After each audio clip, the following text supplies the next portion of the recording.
कालिदास की time period है 4th century, Gupta period. Chandragupta Vikramaditya के नवरत्न में था वह। बहुत सुंदर कहानी घटना है। कालिदास थे महामूर्ख मचंट। विद्योत्तमा नाम की स्त्री थी एक, जिसकी विवाह होना था। उसने कहा कि जो मुझे ज्ञान में परास्त कर देगा, नॉलेज, वह था ज्ञान। ये क्या था उसको, जैसे सीता की विवाह किससे हुई है? स्वयंवर से। स्वयं के द्वारा वर का चयन करना, स्वयंवर, लेकिन कैसा? जो ज्ञान में परास्त कर दे। उस समय के सारे ज्ञात राजा महाराजा ऋषि मुनि तपस्वी जिनको विवाह करना था, वो पहुंच गए ज्ञान स्वयंवर में। वह विदुषी महिला प्रश्न पूछने लगी। एक भी पंडित ज्ञानी ऋषि मुनि शासक उसके समस्त प्रश्नों का वास्तविक जवाब नहीं दिया। और विद्वान सबसे बड़ा धूर्त भी होता है। जितने ज्ञानी थे वो महाधूर्त भी थे। प्रतिक्रिया में उन्होंने क्या किया कि अब इसकी ऐसे मूर्ख से विवाह करा दो कि संपूर्ण जीवन ये पश्चाताप करते रहे। गए ढूंढने के लिए तो कालिदास जी वृक्ष पर जिस डाली को काट रहे थे उसी बैठे थे। कहा कि ये महान ज्ञानी है। उसको सिखा पढ़ा के लेके बाजार जा नहीं रहा था वो। ये कहानी विख्यात है कालिदास के आश्रम में। वो नेपाल के तराई बेनीपट्टी उच्चैठ में जगह है, वहां है, वहां ही कहानी सुना था। तो कालिदास चले गए और डर से गए बेचारे। तो ये कहा कि ये 1 महीना के लिए मौन व्रत पर हैं, ये बोलते नहीं है। शास्त्रार्थ शुरू हो गई। विद्योत्तमा एक उंगली दिखाई। कालिदास सोचा कि ये करा कि एक आंख फोड़ दूंगा। उसने 2 दिखाया। क्वेश्चन था आत्मा, सांकेतिक थी। आंसर था आत्मा और परमात्मा।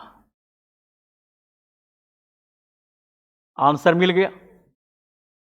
वो दूसरा क्वेश्चन हाथ दिखाती है। कालिदास सोचते हैं ये थप्पड़ की बात करती है। कालिदास ने कहा बॉक्स। आंसर था ये 5 जो तत्व हैं, क्षिति, जल, पावक, गगन, समीर, ये 5 तत्व मिलकर के शक्ति बनती है। ये आंसर थी।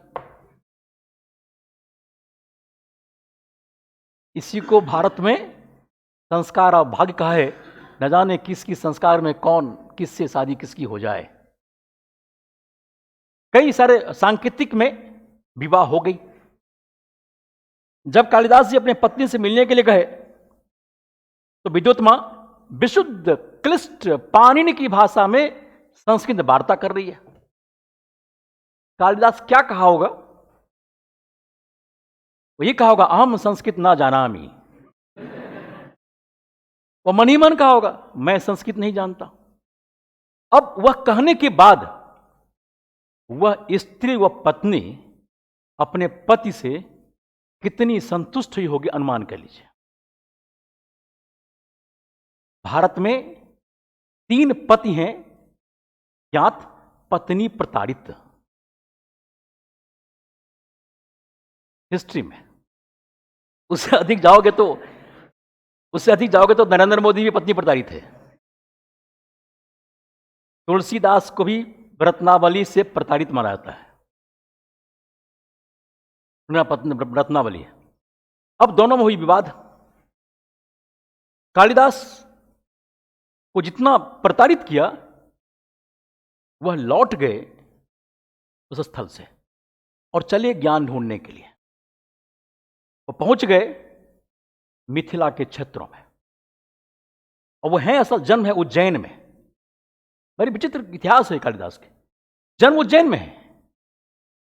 शासक चंद्रगुप्त द्वितीय के राज्य में है और मृत्यु श्रीलंका में हुआ था। वहां पहुंचे तो वह रात्रि के समय, बाढ़ के समय में जब नदी भरी हुई थी तो बर्तन धो रहे थे गुरुकुल में। मित्र ने कहा कि कालिदास तुम तो महान वीर हो, क्या तुम अभी मां काली का दर्शन करके आ जाओगे? वहां की नदी है चंद्रभागा। का क्यों नहीं, चला जाऊंगा। वीर तो था ही। अगर वीर न होता तो जिस डाली को काट रहा था उसी बैठा हुआ था, तो वीर था ही वो। पहुंच गया मां काली के दरबार में। अब जब पहुंच गया दर्शन तो कर लिया उसने, लेकिन लोग कैसे पहचाने में यहां आया था? उसने दीप जला दी। एक काम किया, और जो कीचड़ था वहां पर, वह कीचड़ डाल दिया मूर्ति पर। कहा कि जाके बोलूंगा, जाके देख ले, हमने कीचड़ डाल का है मूर्ति पर। अब वहां से एक काल्पनिक कहानी शुरू होती है। तथाकथित लोग कहते हैं कि मां काली उपस्थित हुई और उन्होंने कहा कि तुम वरदान मांगो। यह उसकी निर्भीकता थी। परिणाम जो भी हो, उन्होंने कहा कि तुम पुस्तक के पन्ने उल्टाओ। शब्द है रात भर, वह है रात रात भर, या दिन हो चाहे रात हो। वहां से लौटा और पुस्तकालय में जाकर के पुस्तक पढ़ना शुरू किया। पढ़ते पढ़ते क्रमिक रूप से उसने पहला पुस्तक लिखा ऋतु संहार, और लिखकर वह पहुंचा अपनी पत्नी के पास, ताकि ये पुस्तक लिख के लाया। तब दोनों के पति पत्नी की एक प्रेमात्मक वैचारिक संबंध होती है।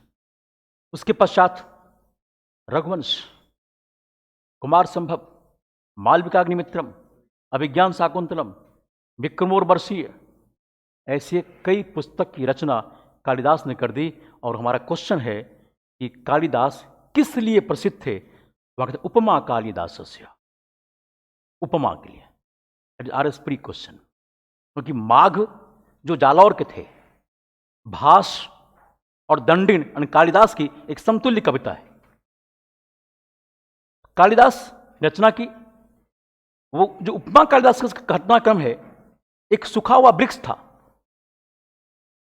गुरु ने पूछा कि कालिदास तुम तो महान कवि हो, इस सूखे हुए वृक्ष पर, सूखा हुआ ड्राई वृक्ष खड़ा है, इस पर एक कविता बनाओ। उन्हें कुछ मित्रों ने कहा कि शुष्कम काष्ठम तिष्ठति अग्रे, सूखा हुआ वृक्ष आगे खड़ा है। जब बारी कालिदास की आई तो उन्होंने कहा शुष्कम काष्ठम विलसति अग्रे, यानी कालिदास को उस सूखे हुए वृक्ष में हंसी, खुशी, प्रसन्नता दिखाई पड़ती है। यह कवि की कल्पना है। इसलिए कालिदास की उपमा प्रसिद्ध है, उपमा कालिदासस्य दंडिन पद लालित्यम, अर्थ गौरव है भास का। अर्थ गौरव भास का है, दंडिन का ये उपमा ये है इसका, ये चारों से मिलाकर के यह भारतीय साहित्य की रचनाएं हैं। तो वे महान कालिदास हैं। और जो मैं क्वेश्चन बोला था, एक जर्मन विद्वान है गेटे, गेटे ने यह बात कही है, अगर मुझसे कोई पूछे इस संसार में सबसे महान क्या है, तो मैं कहूंगा अभिज्ञान। वह जर्मन साइंटिस्ट, लिटरेचर बस है, गेटे नाम है उसका, उसने लिखा है इस चीज को। अब राइटर माने एग्जामिनर कहां से उठाता क्वेश्चन पता नहीं। और ये एक ही किताब है राधा कृष्ण चौधरी की, जिसके 4th या 5th पेज पर उसके राइट हैंड में ही लिखा हुआ है चीज, उस किताब के स्टार्टिंग में ही। तो मैं कह रहा हूं कि कहां से उठाएं कोई ठिकाना नहीं है।